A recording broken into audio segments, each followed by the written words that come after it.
como a gente se comporta como criança. E é todos os grupos aqui, ó. São todos os grupos. Sempre o guia está lá, pessoal, vem para cá. Se pega uma professora, juntamente com um grupo de adolescentes ou de crianças, não é a mesma coisa, Riva? Eu comparo a mesma coisa. Você vê como isso é do ser humano. Isso é normal, com todos os grupos é assim. Isso é maravilhoso, né? É maravilhoso porque a gente não guarda dentro de si aquele conceito, aquela santidade, né? Aquela coisa, não posso fazer isso, não posso fazer aquilo. Gente, nós temos que ser leve. A verdade é essa.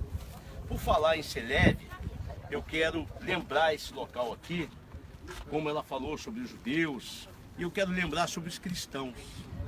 Os cristãos que aqui foram mortos ao longo do tempo, por não negarem Jesus, por não negarem a salvação em Jesus, por não negarem que Jesus morreu pelos seus pecados.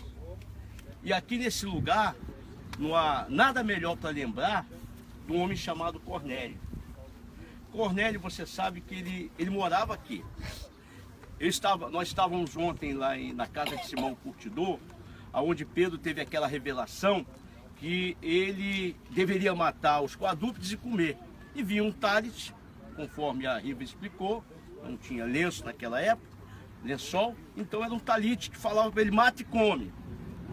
Aquilo referia-se àquela revelação ao evangelho que viria a ser dado para nós, os gentios. Então, aí ele falou, Senhor, jamais eu poderei comer nada impuro, porque ele era judeu. E ele ficou muito perturbado com aquilo. Até que foi falado para ele que ele deveria levar o evangelho para as pessoas. Ao mesmo tempo que aquilo aconteceu para os gentios, houve aquela revelação de um anjo que apareceu para Cornélio.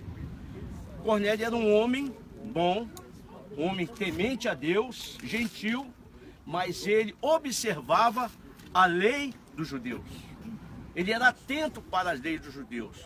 Imagine, ele vivia num contexto na vida dele, num modo de vida, no habitat da vida dele, que os romanos eram pessoas pagãs que adoravam outros deuses, né? Os romanos tinham outras adorações, mas ele não. Caiu até Cornélio o entendimento que havia um só Deus vivo, um único Deus. E ele observava o comportamento dos judeus aqui da época. Aquilo ali contaminou ele de certa forma. Ele se sentiu tocado de certa forma, que aquilo que ele estava fazendo, os preceitos, aquilo que ele aprendeu na sua infância, na sua juventude, estava errado. E ele entendeu que ele deveria praticar a lei dos judeus. E assim ele fazia esmolas, ele fazia o bem, ele ajudava o próximo, ele era um homem bom, temente, como temos que ser. Mas, no entanto, ele, por ser bom, ainda não era um homem salvo. Ainda não era um homem salvo. Mas Deus já conhecia tudo o que se passava com ele. Tanto é que, quando ele recebeu essa revelação, ele falou que fosse até Pedro, para que Pedro viesse até ele e explicasse melhor sobre Jesus. E aqui Pedro veio, encontrou-se com Cornélio e Pedro começou a falar.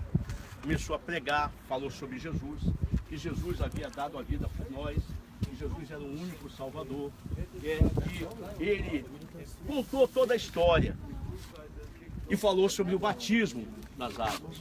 Falou sobre o arrependimento, sobre o batismo nas águas. Enquanto Pedro falava sobre aquilo, sobre isso, sobre Jesus, o Espírito Santo veio sobre todos os que estavam ali